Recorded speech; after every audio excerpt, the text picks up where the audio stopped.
జై శ్రీ సద్గురునాథ ప్రభు మహారాజుకు, శ్రీ శ్రీ శ్రీ పరమానంద శంకర నారాయణ సద్గురు మహారాజుకు, శ్రీమన్నారాయణ గురుపీఠములకు, శివరామ దీక్షితాచల గురు సాంప్రదాయములకు.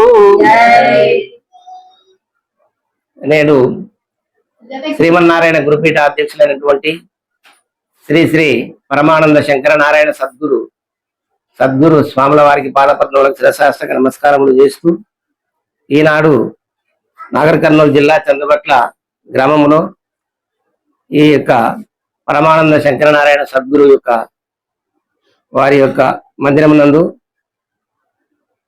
వారు రచించినటువంటి ఆత్మానాత్మరహిత పరతత్వ కావ్యములో ఎరక లక్షణములో గల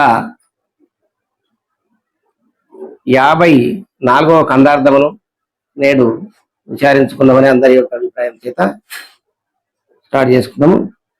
జై శ్రీ సద్గురునాథ మహారాజుకు. నేనెక్కడ నుండి వస్తునో, నేనెక్కడ పోవువాడ, నీదియు సూత్రం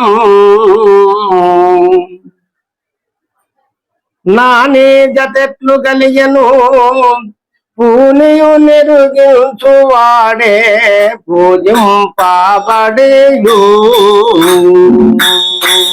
పూజింపబడేయు.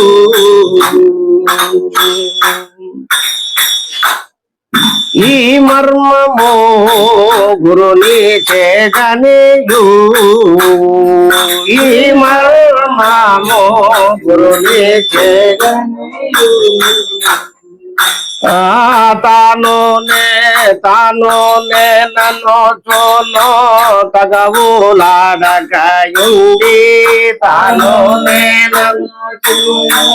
తగవులాడకయుండి, తానోనే నన్ను చోనో తగవులాడకయుండి, తానోనే నన్ను చోనో తానోనే నన్ను మాట రచేత నెరుగాయో పూజింపబడయు. ఈ మర్మము గురునే చేగనియు, ఈ మర్మము గురునే చేగనియు. నేడు ఈ కందార్థములో నేనెక్కడ నుండి వస్తునో, నేనెక్కడ బోవువాడ, నేది సూత్రం. అంటే ఈ కందార్థం లోపల నేను అంటుంది ఆ ప్రతి విషయానికి, అన్నిటికీ మూలం నేనే కారణం కనుక ఈ నేను ఎక్కడి నుండి వచ్చినా అనేది స్మరణ కలిగింది. ఈ నేను ఎవరిని ఇంతకు అంటే, నేను అంటే బాహ్యంగా ఈ శరీరం నేను అనుకుంటాను కొంతకాలం. ఈ శరీరానికి సంబంధించినటువంటి చుట్టాలు, స్నేహితులు, బంధువులు, సమస్తమైన వారంతా నా వారు అనుకుంటుంది. తర్వాత ఈ శరీరము 4 ఆశ్రమాల ద్వారా ఇది లేకుండా నశించిపోతుంది. అయినా ఈ సరే దీని నుండి నేను అంటున్నా కదా, ఈ నేను ఎవరిని అని విచారిస్తే, నేను ఎక్కడి నుండి వస్తే నేను బాగా విచారిస్తే, ఈ సముద్రంలో నుండి ఉప్పు వచ్చినట్టుగా ఈ సముద్రము వచ్చి ఉప్పు బొమ్మ వచ్చింది కాబట్టి నా యొక్క జన్మస్థానం చూసి రావాలని చెప్పి ఎప్పుడైతే ఆ ఉప్పు బొమ్మ అనుకున్నదో, ఈ సముద్రంలోకి మళ్ళా వెళ్ళిన తర్వాత తిరిగి రాకుండా వెళ్ళినట్టుగా ఈ అచల పరిపూర్ణ పరబ్రహ్మమునందు లేకనే ఈ ఎరుక బ్రహ్మము, అవ్యక్తము, మహత్తు, మదహంకారము పంచ తన్మాత్రలు పంచమహాభూతములుగా ఏర్పడి, మరి 5 25 తత్వాలుగా ఏర్పడి, ఇట్లు 96 తత్వాలుగా ఏర్పడి స్థూలదేహమై ఈ సమస్త దేహ ప్రపంచమును సృష్టి స్త్రీ పురుష జగత్తునంతా కూడా చూస్తూ ఈ భ్రాంతికి లోన ఈ మాయలో పుట్టుతూ సత్తు ఉన్నది. కాబట్టి మళ్ళీ క్రమంగా విచారిస్తే దాని యొక్క జన్మస్థానం ఎక్కడ అంటే, నేను ఆత్మస్వరూపం నుండి ఇక్కడ వచ్చినాను కాబట్టి అని చెప్పి ఈ యొక్క సాంఖ్యము, తారకము, అమనస్క యోగ పద్ధతుల ద్వారా ఎప్పుడైతే ఆత్మనిక్షయ జ్ఞానం వచ్చిందో, ఈ ఆత్మని సముద్రం లాంటిది, దాని నుంచే ఈ ఉపబొమ్మ లాంటి నేను వచ్చిన కాబట్టి అని అట్లా విచారించినప్పుడు దాంట్లో దీని లయం అయిపోతాం. మరి ఇట్లా జన్మరహితం అవుతుందా అంటే కాదు. ఆత్మాతీతం కేవలాత్మ దేహో నాస్తి కదాచన అస్థి నాస్తి తికోవేద నిర్ణయ నాస్తి అన్నది కాబట్టి ఆత్మకు అతీతమై అచలమై అప్రమేయమై అనంతమై ఉన్నటువంటిది ఏదైతే ఉందో దాంట్లో ఈ నేననేది లేదు.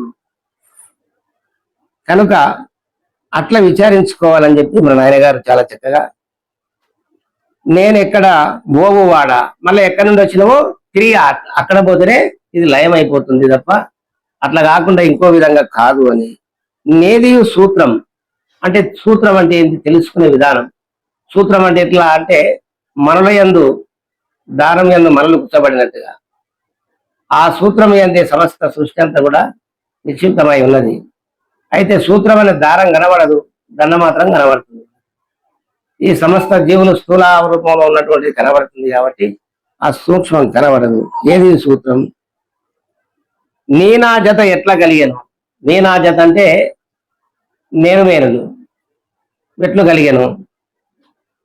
కలిగే పూనియు నిరిగించు వాడే అంటే ఎవరైతే దీన్ని వెలిగిస్తారో అంటే శరీరాత్మలు ఏ విధంగా ఇవి తయారైనాయి మళ్ళీ దీంట్లో విచారించి లేకుండా చేసే విధానం ఎవరైతే చెప్తారో వారే పూజింపబడయో వారు మాత్రమే పూజింపబడతారు గురువులై.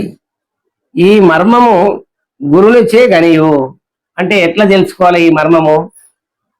ఇది జన్మ రాకడా పోకడా దీని యొక్క సూత్రము ఈ పద్ధతులను ఎట్లా తెలుస్తాయి అంటే గురుని చేతనే తెలియబడతాయి.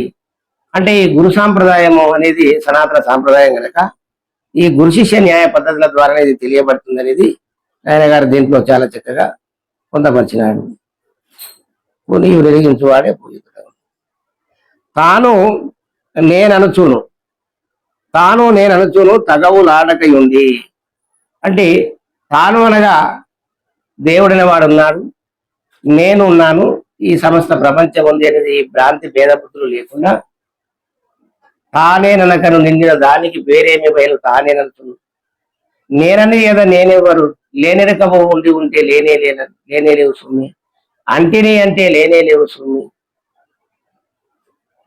మరి నేను లేకపోయిన వెనుక తానుండు కదా ఉంటే దాన్ని ఎట్లనే కదా నీవు అని భగవత శ్లోకంలో చెప్పినారు. కాబట్టి ఇది దాంట్లో నీవు లేవు, ఈ తగువులాటలు అనవసరము, నీవు లేనే లేవు, ఎటు చూసినాను ఈ ఎరక జాడ లేనే లేదు, అచల పరిపూర్ణ పరబ్రహ్మంలో లేదు గనక ఇది లేదనే దృఢ ఉండాలి, తగవులాట మానాలి అని చెప్పి తాను నెనను మాట తరచి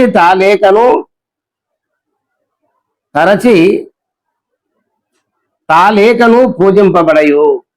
దీని ఎప్పుడైతే నేను తరస్తారో అప్పుడు వారు పూజింపబడతారని చెప్పి ఈ మర్మము గురునిచే తెలియవలేను అని చెప్పి నాయన గారు ఈ సందర్భంలో చాలా చక్కగా మనకి వివరించారు. జై శ్రీ సద్గురునాథ ప్రభు మహారాజు.